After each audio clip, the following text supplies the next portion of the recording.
moving in. You guys are all here. You're all in place. You're all waiting quietly, nicely. And what am I doing? I'm up here looking at my phone, chatting, and then, so anyway, I guess we'll get started.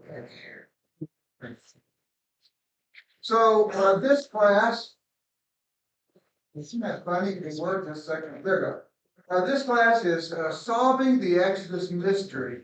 We're on the next to the last lesson. So if you're just coming in on this, you're liable to think, what in the world is going on here? What are you people talking about here? Well, this is from a book that was written by Ted Stewart in 1999. And it's about the problem of when did the story of the Exodus occur in Egyptian history.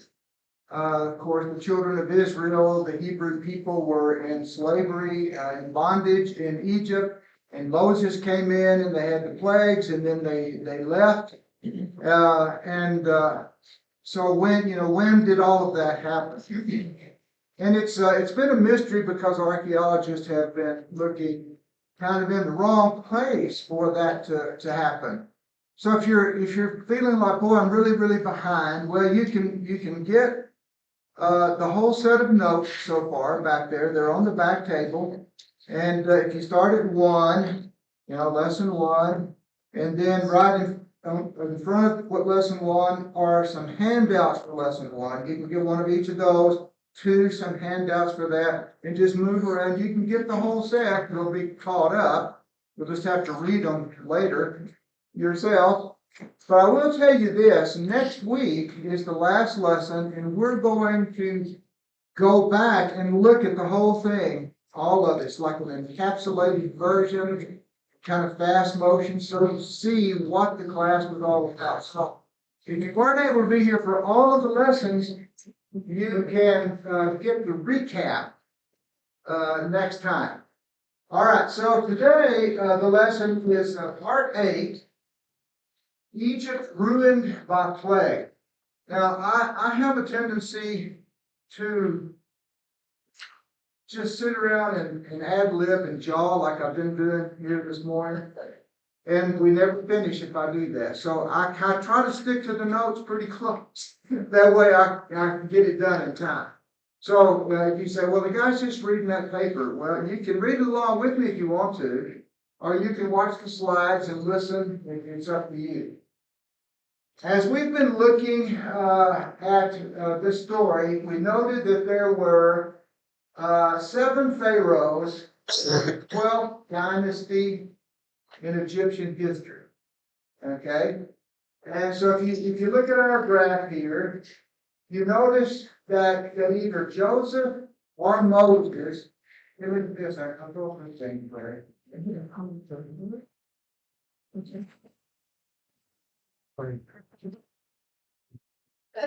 See, Joseph, remember into the story, during the reign of Amenemhet I. I'll make that down.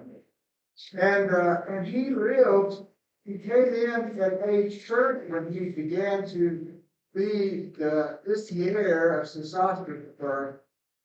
And he did that for 80 years. So he died at age 110, which would have been during the reign of Sesostris II. Moses, on the other hand, he was born when Sesostris III was killing all the babies in biblical story, the Hebrew baby boy. But he was spared, and he actually was adopted by one of Sesostris' daughters. And so he lived within the palace and in the aristocracy for 40 years before he went into exile in Media and then came back at the end of the 12th dynasty and brought in the plagues and all that stuff. So you notice that during those 7 pharaohs of the 12th dynasty, either Joseph or Moses had something to do with every one of them. That makes for kind of an interesting fact. All right, let's see. Now, if you have your notes, you notice that I have some questions I'm going to ask you, which I don't ever do. I always just do all the talking, but after all, we're on the last lesson, so I just thought I'd ask, what have you thought about this series? How did you like it? Nothing. Did you think it was helpful to you? Yes. In what ways would you say that it was helpful? Yeah, the Bible. Proving the Bible? Yeah, isn't that always fascinating when you can see the biblical story and you see history and you go, wow, that's when that happened. Yeah, Michelle? There's parts of the Bible that I probably have read, 2 dozen times, that now I read them again and I'm like, oh, that's what that means. That's what that's referring to, where I had just, like this 400 years, I had always assumed that it was 400 years from the time of the promise to when they left. And I mean, from the time of Joseph to when they left, and now I realize it's from the promise. How many times have I read that and not known what it really meant? Well, let me just say, how many books have I read in my life? And out of all of those books, how many of them did I decide I'm going to outline this book into lessons? I'm going to make PowerPoint slides. I'm going to teach this. Not all that many. Why did I choose this one? I just had never seen anything like it. It's just so well proven, I think. And so it's really been helpful for me. Yes. Move your microphone up a little bit, because The other one? you can hear a little bit better. Please.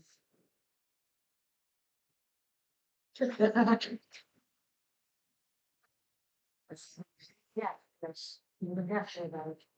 Which guy? Now, I thought these next two questions kind of interesting. What was the most memorable thing about these lessons to you? I mean, what really stood out? Michelle said it was the time period, that was one of the most memorable things. Because that proves it all. It proves when it all wants something. Okay, so just the overall thing, the whole thing was memorable. Here. Because it proved it. All right. I like your kaboom there at the end too, because I just had never done the Egyptian studies and realized that this pharaoh just disappeared from the records. No, and there is no other dynasty like that. Yeah. It's the 12th dynasty is the only one. So tell me something you remember about Amenemhet the First. He was a nice guy, right? That's what it was. I don't know the jobs. Before they got me.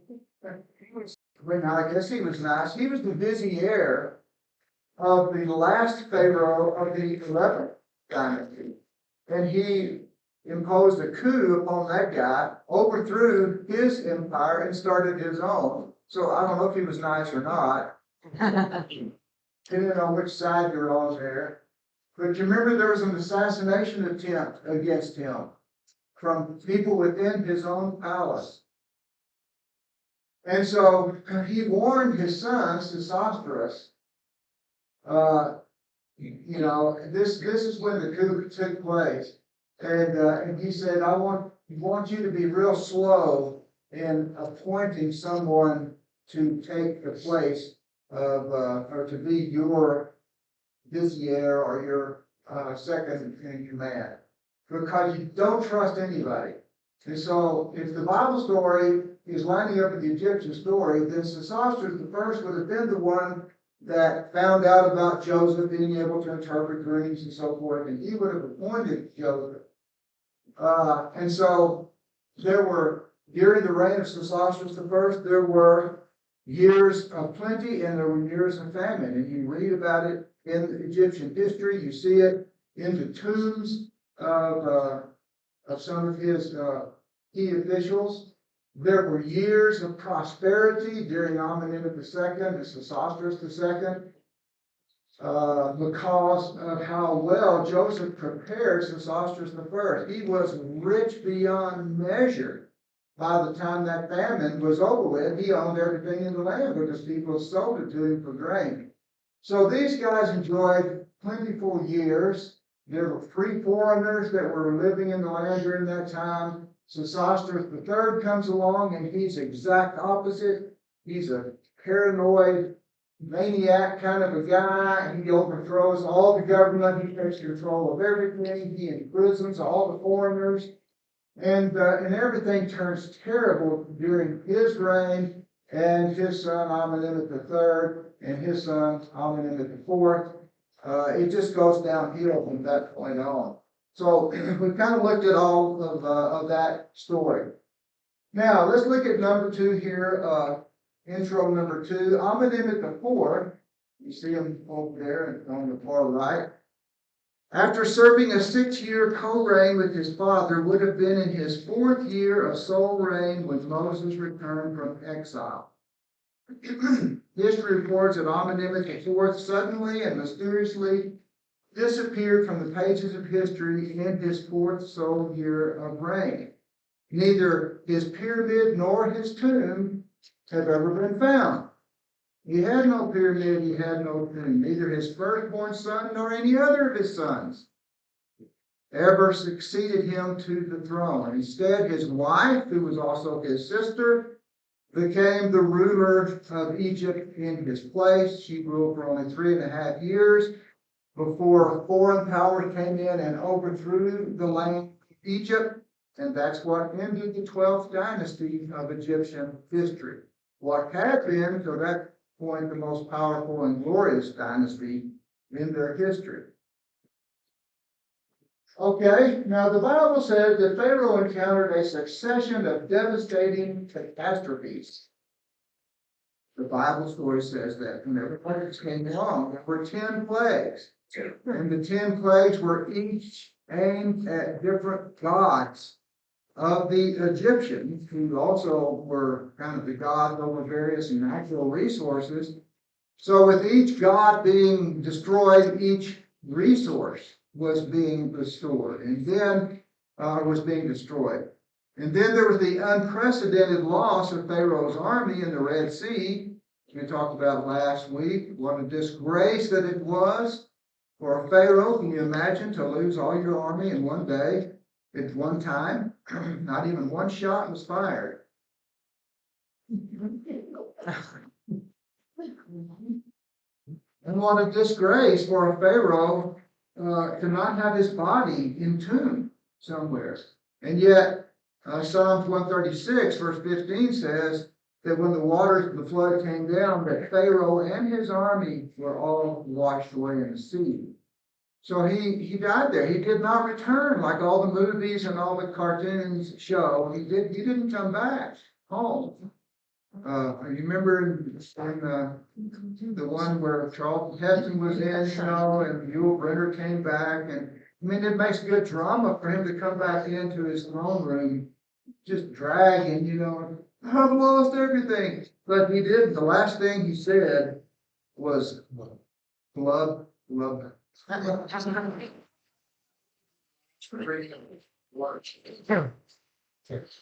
So, from the biblical account, we would expect the Pharaoh of the Exodus to have a reign which ended suddenly, unexpectedly, and mysteriously. And that's what happened with Amenemhet IV. And from the biblical account, we would expect the Pharaoh to have a reign which ended in disgrace. So we're kind of just reviewing last week's a little bit, and then we're going to launch into the plague. These are the exact circumstances surrounding the reign of Amenemhet IV. The Cairo Museum contains an unidentified bust of a 12th dynasty pharaoh. And archaeologists, Egyptologists, believe that the bust was that of Amenemhet IV. The name of the pharaoh was scraped off of the image. The nose was busted off. And this explains why this would have happened. Because this would have been things of disgrace. If there was a disgraceful Pharaoh, they would have scraped off his name. They would have busted off his nose. And what Pharaoh would have been more disgraceful than someone that foolishly led his nation into just total ruin and disaster, left them with no natural resources, no army, and allowed them to be vulnerable, to be overtaken by foreign forces within 3 years. So this is what we see in history about Isaiah 4. Now, here's our study today. How bad were the plagues that were recorded in the book of Exodus? So the Exodus story is telling about Moses and his encounters with this Pharaoh. Now we're going to look at Egyptian history and see in the reign of Amenemhet IV what was going on, what was happening. Were there disasters like this during his reign? Well, how bad was it? Let's look at the wording. Exodus 9:24, it was the worst storm in all the land of Egypt since it had become a nation. Exodus chapter 10, verse 14, never before had there been such a plague of locusts, nor will there ever be again. Well, every one of these things you can see are of Trump era statistics. They're all the greatest, the most impressive that there has ever been. Like, for instance, Exodus 11:6, there will be loud wailing throughout Egypt, worse than there has ever been or ever will be again.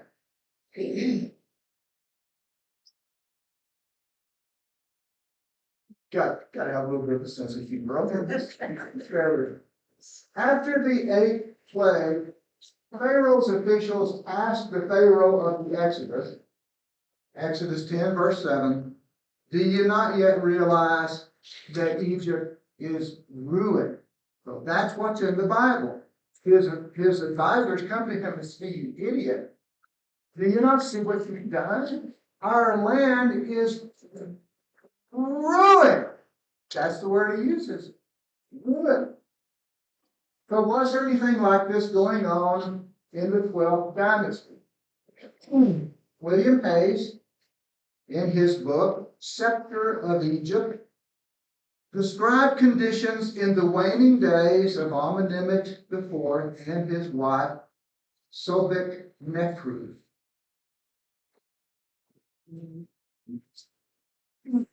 Here's the way Hayes described what was going on at the end of Amenemhet IV's reign. He said the land relapsed gradually into a state as chaotic as that of the first intermediate period and was marked by even greater national calamities. Well, what kind of national calamities were going on at the end of the reign of Amenemhet IV? Could they have been the plagues in the Bible? Egyptian writers, as you know, if you go back and read all of their accounts of the pharaohs, this is not true just of Egypt. This was true of the Assyrians. This was true of the Babylonians. They didn't like to record the bad stuff that happened. They didn't like to record the failures of their kings. For one thing, their kings didn't like for them to record those things. You usually didn't let them do that. And they just didn't want it to go down in history that anybody would remember those things. However, the magnitude of the 10 plagues that are in the book of Exodus would have been so great that somebody surely would have written about them or mentioned them. And so we enter into Epuler's papyrus. Now, there's some videos back there. These videos were produced this past year. And it's another guy, not Ted Stewart, not the guy that we're studying from here. It's another guy that delved into this. He was trying to figure this out. And he brought up Epuler's papyrus to an Egyptian, just in the video. And he said, what do you think about that? And the guy said, oh, that. Epuler's papyrus. Of course, you're going to bring that up. Yeah, what do you think about that? Well, I mean, you know, that doesn't have anything to do with the Bible story. How do you know? because at Pur, he was in the 12th dynasty, and the Exodus was in the days of Ramses II. So it was not even the same time period. Yeah, but what if the Exodus was in the 12th dynasty? What if it was then? Well, I don't know. It reminds me of the time that the neighbor across the street from us, he decided to become a Lutheran priest. I didn't know you could do that well, actually, they didn't even have online back then. They just had correspondence courses. He became a Lutheran priest through correspondence courses. And so he took over a Lutheran church there in town. And my dad and him were real good friends. And my dad said, Charles. My dad's name was Charles. His name was Charles. But he said, Charles, do you believe all that stuff? Do you believe about, original sin, that we're born in our sin? Babies are born as sinners. Do you believe that? Well, he said, we inherit our father's sins. And my dad said, well, what about Ezekiel chapter 18? And he said, oh, yeah, Ezekiel 18. My dad said, yeah, Ezekiel 18.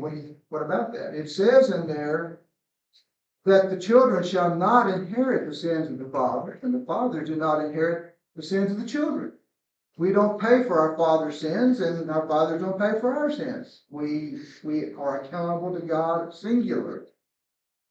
And he says, oh yeah, well of course you people would bring that up. Anyway, that's when you really have an answer, just remember this, just say that. Oh yeah, of course you bring that up. Gotta go. But anyway, that's what happened. So in the Pure Papyrus, the national calamities mentioned by Hayes are described in great detail. So who was Epur? Epur was a priest of Heliopolis. You remember Heliopolis? We've been there before. In the days of Joseph, the Bible name for this place was On. And so Joseph went there, and he married the daughter of the priest at Heliopolis at that time.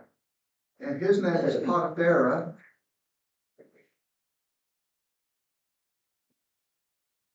Say it.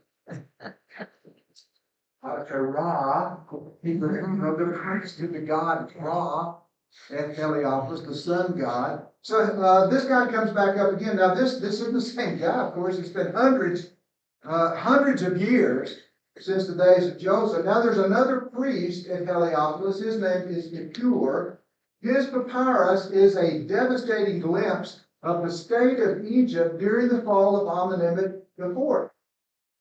His perspective was not from the royal palace, but from the experience of the common people out there in the country.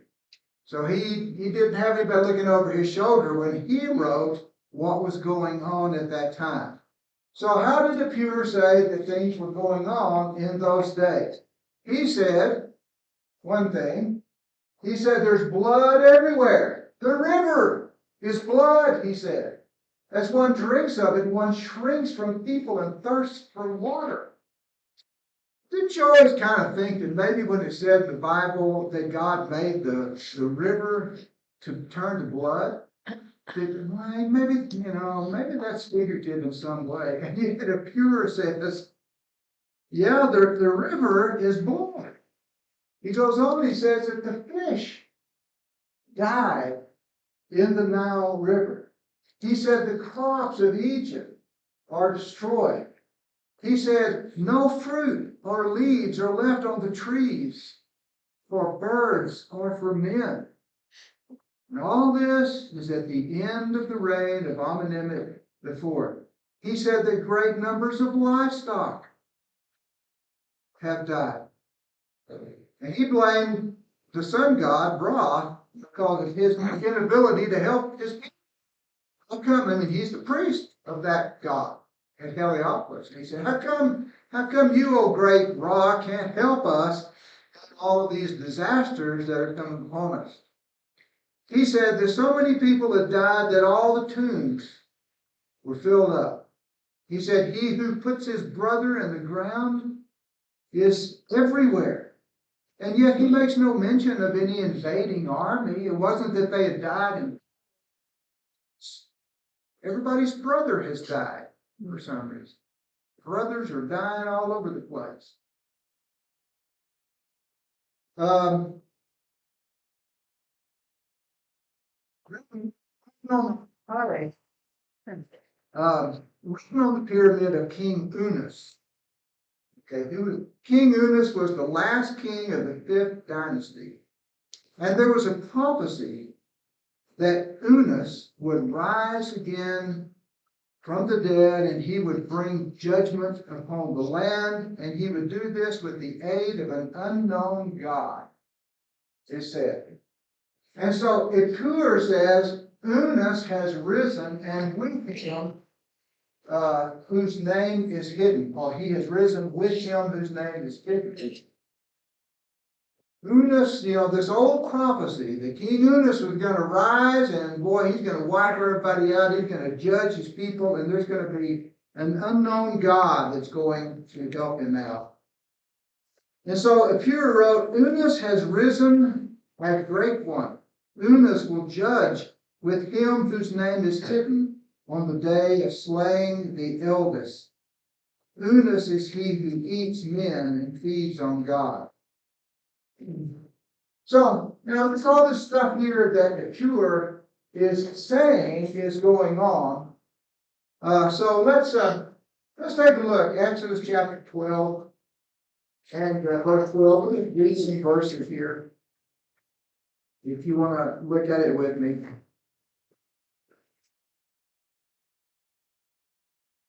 Well, it's not numbered. I'm in numbered. Numbers 12, verse 12. For I will go through the land of Egypt on that night, and will strike down all the firstborn in the land of Egypt, both men and beasts, and against all the gods of Egypt I will execute judgment. I am the Lord.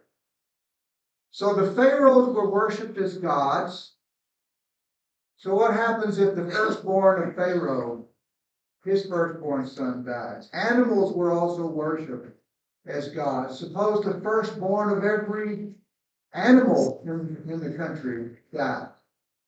The death to the firstborn of the Pharaoh, of all men, all people in the land, of all the animals, was a sign of superiority of the God whose name is hidden. Whenever Moses asked God, God said, I want you to go back, tell Pharaoh, let my people go. He said, who shall I say sent me? And what did he say? He said, I am that I am. I'm not giving you a name. I'm just telling you, I am the one who exists. I am the existing God, the one who existed before all other things and will exist forever. I am the existing one. No name. He's the nameless God who just is, who just exists. So reference to this prophecy of Unas is found in tombs all over Egypt at the time of Amenemhotep IV. Everybody was talking about it. Oh, Unas. That's the reason all this has happened. Unas has arisen with the God whose name is unknown. He said that the sound of the wailing was so loud that it was intolerable. It could not be stood for.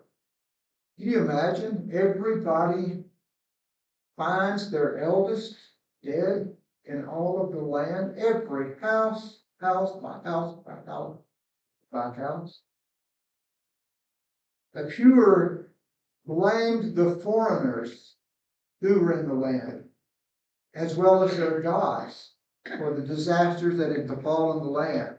He said, Ekur said in his writing, if only he, that being Sesostris first, whenever he first appointed Joseph, if only he had perceived their nature in the first generation, if he had known what these people really were, then he would have smitten the evil, stretched out his arm against it, would have destroyed their seed and their heirs. We wouldn't have these foreigners, these Hebrews. We wouldn't have these people. But since giving birth is desired, killing, grief has come and misery is everywhere. So it is and will not pass while these gods are in their midst.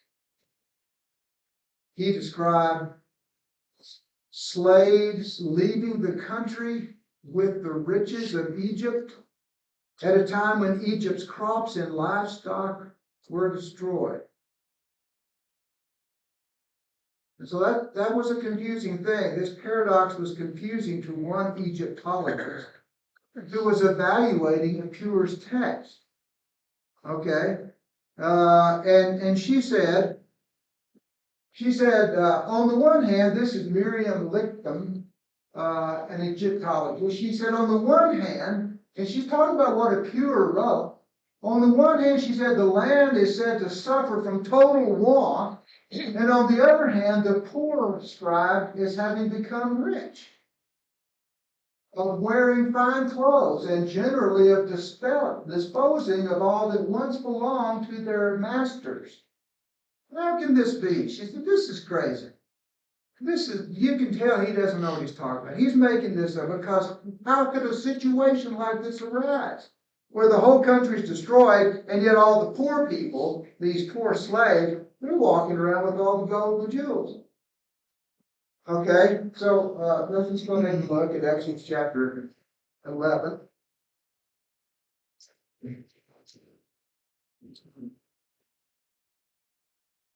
In verse 1, the Lord said to Moses, one more plague I will bring on Pharaoh and on Egypt. After that, he'll let you go from here. When he lets you go, he will surely drive you out from here completely. So speak now in the hearing of the people that each man may ask from his neighbor and each woman from her neighbor for articles of silver and articles of gold. And the Lord gave the people favor in the sight of the Egyptians. Furthermore, the man Moses himself was greatly esteemed in the land of Egypt, both in the sight of Pharaoh's servants and in the sight of the people. So God said, okay, Moses, it's going to be one more plague, then you guys are going to be leaving. So tell your people to all go to their masters, if they work in people's homes or whatever, and go to them and say, by the way, would you mind giving me, all of your gold and silver and stuff like that? Fine clothes. Do you have any really good linen of any kind? If you got any fine animal skins, or just what, all your riches, just give them to me. And you read that in the Bible and you go, they wouldn't do that. But it said that God put it in their hearts to give it to them. They're like, okay, here you go. Let's take all this. Now we absolutely have nothing left. Everything is destroyed in our land. Even our riches are all gone. And you read that story and you say, did anything like that really happen? And Epuer says, it did happen. And the Egyptologists look at that and say, that couldn't have happened. Why would they do that? Because of God. That's why. Because God's in this story. God's the one that's saving them from the Egyptians. Look at chapter 15. Exodus chapter 15. Genesis on the country. Oh, are we going to Genesis? No, we're going to Genesis. Okay.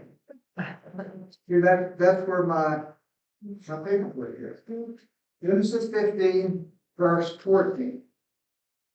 I will also judge the nations, God is telling Abraham way, way back before this. How long before this? Probably around 400 years.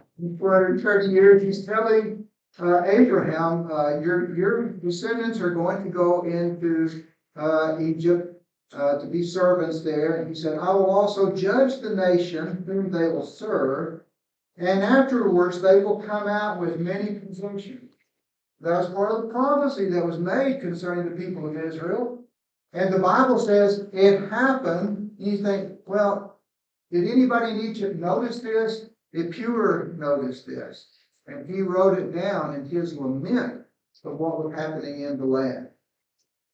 So, let's compare the biblical account of the plagues with the account of Epuer. So here we go. Here's Epuer's account of, he said, this is what was going on in the land at the fall of Amenemhat IV. The river's blood, the fish died, the crops were destroyed, the fruit and the leaves are all off the trees, livestock have died, and he said, people are burying their brothers all over the place in this land. The wailing is intolerable. And it's those slaves. Those slaves are the ones who are spoiling the land of its riches. Okay, so go ahead and look at Matthew, Exodus chapter 7. You just get all excited.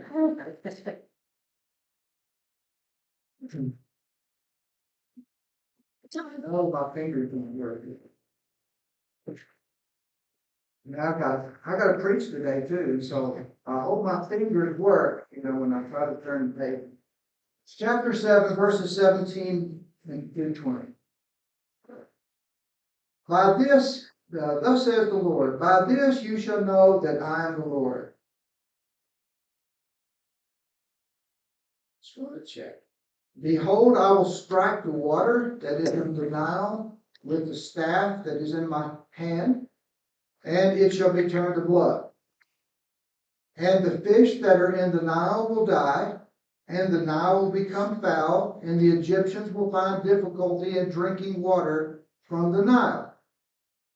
Then the Lord said to Moses, say to Aaron, take your staff and stretch out your hand over the waters of Egypt, over its rivers, over its streams, over its pools, over all their reservoirs of water, that they may become blood. And there shall be blood throughout all the land of Egypt, both in vessels of wood and in vessels of stone. So Moses and Aaron did even as the Lord had commanded, and he lifted up his staff and struck the water that was in the Nile in the side of Pharaoh and in the side of his servants, and all the water that was in the Nile was turned to blood. Sounds like a fairy tale. But then you read a guy that says, man, it's terrible here. All the water is all turned to blood. Chapter 9, Exodus chapter 9. We're looking at verse 25.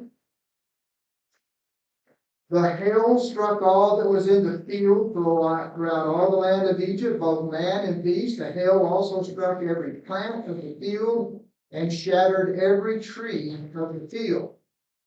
In verse 31. Now the flax and the barley were ruined, for the barley was in the ears, and the flax was in bud. But the wheat and the spelt were not ruined, for they ripened late. Okay? Then chapter 10, verse 14. The locusts came up over all the land of Egypt and settled in all the territory of Egypt. They were very numerous. There had never been so many locusts, nor will there be so many again. For they covered the surface of the whole land, so that the land was darkened. They ate every plant of the land, and all the fruit of the trees that the hail had left. Thus nothing green was left on tree or plant of the field throughout all the land of Egypt. All right, so that's what the Bible says happened. And the pure is, of course, he doesn't have access to the book of Exodus because Moses hadn't written it, or he didn't write it for a long time. So he's just writing about what's going on, and he says these exact same things. He says, lo, the desert claims the land, lacking are grain, charcoal, brushwood. Gone is what yesterday was seen. The land is left to its weakness, like a cutting of flax. It is like turds, find neither fruit nor fish. Grain is lacking on all sides. So the purest description seems to be describing the aftermath of the plagues that the Bible said were going to come upon them. Exodus chapter 10, verse 7. Pharaoh's servant said to him, how long will this man be a snare to us? Let the man go, that he may serve the Lord, their God. Do you not realize that Egypt is, some versions says destroyed, some versions say ruin. The land is ruined. The Bible says that his associates told him. The Pure says the towns are ravaged. Upper Egypt became wasteland. People are diminished. The mills are destroyed. All is ruined. The Pure uses the same word that the Bible says that Pharaoh's associates were telling him. Exodus chapter 11. See if I have to. Exodus 11, verse 2. Like, so because he hardened Pharaoh's heart, God hardened Pharaoh's heart. It was part of the punishment that where he was judging their country. There was no choice really for Pharaoh to say, okay, at any point, all 10 of these things had to happen. There was really no choice. They were being judged. They were being punished and destroyed, whether they liked it or not. Right? Well, I say that the guy had no choice because of his nature, probably. He just was a very arrogant, proud man. He was one of only 2 pharaohs in that whole dynasty that was 250 years old. Only one that had his image put as a sphinx. You know, nobody tells me what to do. I'm the lion. You know, I devour other people. They don't devour me. And so God knew that about him.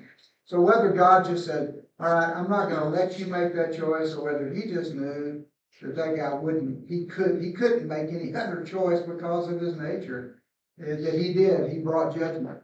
God used this Pharaoh to bring judgment on the land. His inability to say no.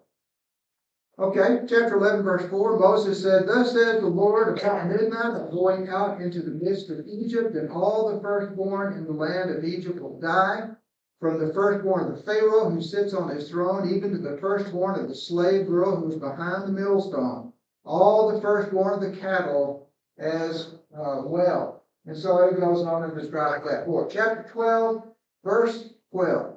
I will go through the land of Egypt in that night, and will strike down all the firstborn of the land, both man and beast, and against all the gods of Egypt I will execute judgments. I am the Lord. Okay, verse 29. Turn the page.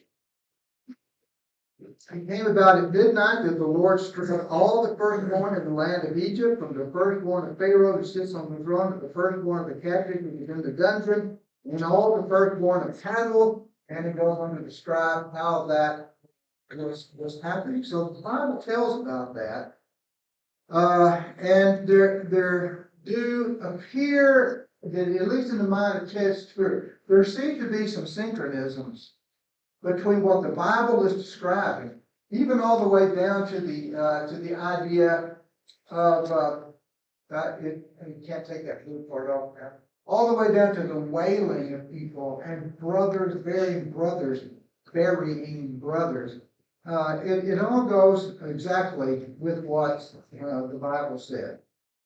All right, so as the notes say, next week we will recap what we've seen in this study. We're just going to quickly go through and see the whole thing, how it all fits together. We're going to discuss the importance and the implications of these conclusions, considering why they are not noticed, why they haven't been included in the history of Egypt. So what we were going to do is to read the contrast 1 to 10, where God talks about this period. And as Ezekiel described, God wasn't just tremendously pleased with the Israelites. They weren't really very good people. But he promised Abraham, he made a promise, he had to raise up a nation. The seed of Abraham had to come through that nation. And so God brought all this about to bring that nation about, bring them out, so that his plan of Jesus coming into the world could happen. But this thought it could. This is probably a really dumb question. I've always thought firstborn as males, but was it males or female? I thought it was males too. Oh, no. Yeah. Does it say that somewhere? I wasn't sure. I don't know, I'd have to check on that, Karen. Okay. Those verses just said first one. Yeah. You and the girl got off the hook. All right, everybody, so it's past what's now, it's over, man. Yeah. I'm gonna let you go, this kind of guy.